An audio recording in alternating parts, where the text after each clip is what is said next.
Hey, it's Ramsey Dewey over here in Shanghai, China. Welcome to another edition of Q&A with the Coach. Today, our friend Elijah writes in. He says, "Hey Ramsey, I had a fight a few days ago. I got ground and pounded for a good 30 to 40 seconds before I tapped. In the future, I'll tap much earlier. Good idea. My head still hurts a bit, and I seem to have a little trouble focusing both visually and mentally. Is this normal?" Man, Elijah, sorry to hear that the fight did not go your way. But yeah, is it normal to experience symptoms like that after having your head bashed in? Man, it's not abnormal. When you experience repeated blunt force trauma to the head, you're going to experience some adverse reactions afterward. You're going to feel woozy. You might have some damage. You might have some damage to your vision, to your equilibrium. Maybe you'll get over it. Maybe you won't. But the body, generally speaking, is pretty good at repairing itself. Now, the reason I bring up this question is because it makes me think about a certain tendency that exists in fighter culture, which is weird. It's really weird. If somebody gets mount on you and then catches you with a submission, it's okay to tap out. And nobody disrespects that. Everybody's like, well, if he didn't tap out, he would have died, or he would have had his arm broken, or whatever. But somebody takes mount on you and starts raining a vicious assault of ground and pound and elbows and hammer fists and punches and all this other stuff that is doing some very real and present damage to you. Not future potential damage, like a submission, but actual real damage. For some reason in fighter culture, and not just among fighters, but among the audiences who are watching these fighters perform, there's this idea that if you tap out to strikes, you're a wimp, and that's bad, and you shouldn't tap out to strikes. Oh man, what a nerd, he tapped out to strikes. And yet for some reason, the tap out to a submission is a face-saving exit in a fight, but tapping out to strikes is dishonorable. So I'm glad to hear that you tapped out to strikes after like 40 seconds on the receiving end, man. A good referee will stop a ground and pound assault as soon as he realizes you are no longer able to intelligently defend yourself.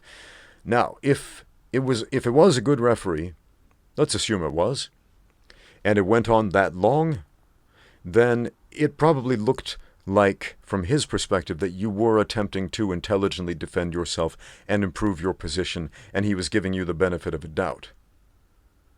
Now, if the dude was mounting you, or knee mounting you, or something like that, and just teeing off at will for 40 seconds, then, yeah, somebody needs to have a serious discussion with that referee.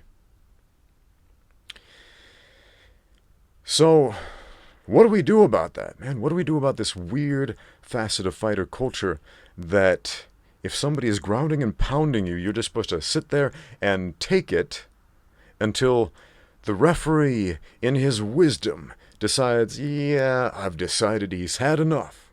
What if Mario Yamasaki is your referee? And he's like, I'm gonna let these guys play it out for as long as they can without interfering. Who was it? Mario, if he dies, Yamasaki, who, oh man, just got brutalized by the internet for letting a few fights go on a little bit too long on the ground, amidst an assault of ground and pound. Nothing against Mario Yamasaki. I mean, it is easy. It is very easy for a person who is not in the cage, who does not have the experience of a referee, to say, that referee's a bum. I've worked as a professional referee. I've experienced that. I've heard people say, you're a bum, you don't know what you're doing. Bad call, ref. Everybody is angry whenever the referee makes a decision. Well, I shouldn't say everybody. About half of the people are angry whenever the referee makes a decision. And the other half, not so angry. Quite often they're quite happy about it because that means your side wins. So what do we do about that, man? I don't know. Why is that? Where did that come from? This idea that you can't tap out to strikes.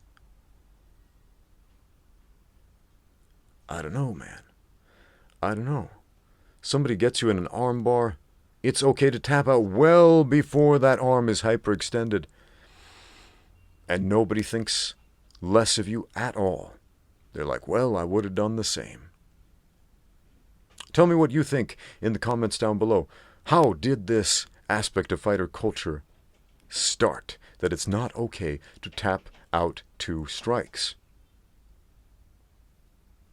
Let me know in the comments down below. Thanks for watching. Now get out there and train. Once again, shout out to the channel sponsor NoGiBJJGear.com. Use my code Ramsey10 for a 10% discount on everything. They make fantastic rash guards, spats, shorts, t-shirts, and more. Check them out. Fantastic designs for all your needs in no-gi, BJJ, MMA, and submission grappling. Once again, that is NoGiBJJGear.com. Links in the description below. Thanks for watching. Now get out there and train.